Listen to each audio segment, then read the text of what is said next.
இயேசு கிறிஸ்துவின் இணையற்ற நாமத்தில் கர்த்தர் நன்மையானதை தருவார் என்கிற ஆண்டவர் கொடுத்த வாக்கு தத்தத்தோடு கூட சேர்ந்து கிறிஸ்துவில் விசுவாச ஊழியங்களின் சார்பில் உங்கள் அனைவருக்கும் என்னுடைய அன்பான வாழ்த்துதல்களை தெரிவித்துக் கொள்கிறேன்.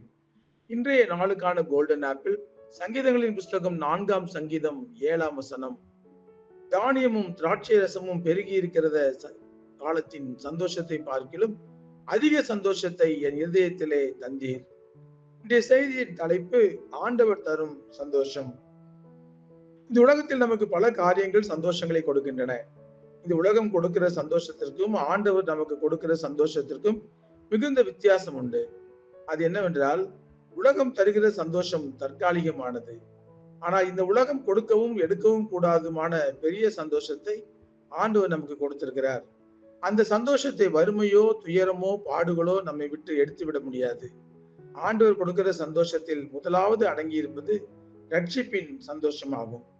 இது இந்த உலகத்தில் எங்கு தேடினாலும் கிடைக்காது, யாராலும் கொடுக்கவும் முடியாது. ஆண்டவர் மட்டுமே ஒரு மனிதனுடைய பாவங்களை மன்னித்து ரட்சிப்பை கொடுத்து நம்முடைய ஆத்துமாவிலே அளவில்லாத சமாதானத்தை கொடுக்க முடியும்.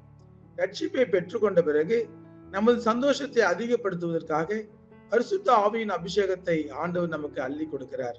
ஆண்டவருடைய அபிஷேகம் நமக்கு தருகிற சந்தோஷத்தை ஆண்டவர் மட்டுமே நமக்கு தர முடியும். அது ஒரு வித்தியாசமான சந்தோஷம்.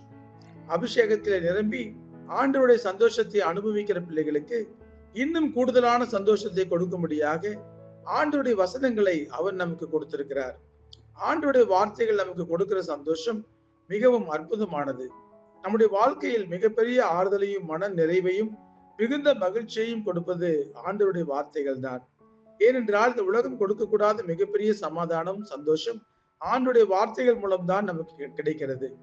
இதை சந்தோஷமாக உட்கொண்ட சங்கீதக்காரர் மிகுந்த மகிழ்ச்சியோடு கூட சொல்லுகிறார், தானியமும் திராட்சை ரசமும் பெருகி இருக்கிற காலத்தின் சந்தோஷத்தை பார்க்கிலும் அதிக சந்தோஷத்தை என் இருதயத்திலே தந்தீர் என்று சொல்லுகிறார். இதை தெரிந்து கொள்ளாத மனிதர்கள் குறுக்கு வழியிலே சந்தோஷத்தை பெற்றுக்கொண்டு அதன் பிறகு கோர்ட் என்றும் கேஸ் என்றும் போலீஸ் ஸ்டேஷன் என்றும் அலைந்து தங்களுடைய சமாதானத்தை கெடுத்துக்கொண்டு சந்தோஷங்களை எல்லாம் இழந்து கூடவே குடும்பத்திற்கு சாபங்களையும் கொண்டு வந்து விடுகிறார்கள். இந்த உலகம் கொடுக்கிற சந்தோஷம் நமக்கு நிறைவாய் இருப்பது போல தோன்றுவது ஒரு மாயையான விஷயம்தான். அவைகள் வந்த வேகத்திலேயே திரும்பியும் போய்விடும். ஆனால் ஆண்டவர் தருகிற சந்தோஷம் அவர் நம் கூடவே இருந்து நம்மை விட்டு விலகாமல் தருகிற சந்தோஷம். அதனால்தான் நான் உன்னை விட்டு விலகுவதும் இல்லை, உன்னை கைவிடுவதும் இல்லை என்று அவர் நமக்கு வாக்குத்தத்தம் கொடுத்திருக்கிறார். அவருடைய சமூகத்தை நாம் நித்தமும் தேட வேண்டும். ஆண்டவருடைய சமூகத்திலே பரிபூர்ண ஆனந்தமும் அவருடைய வலது பார்சத்திலே நித்திய பேரின்பமும் உண்டு. இதை அனுபவபூர்வமாக உணர்கிறவர்கள் கர்த்தருக்குள் எப்பொழுதும் சந்தோஷமாக இருக்க வேண்டும்.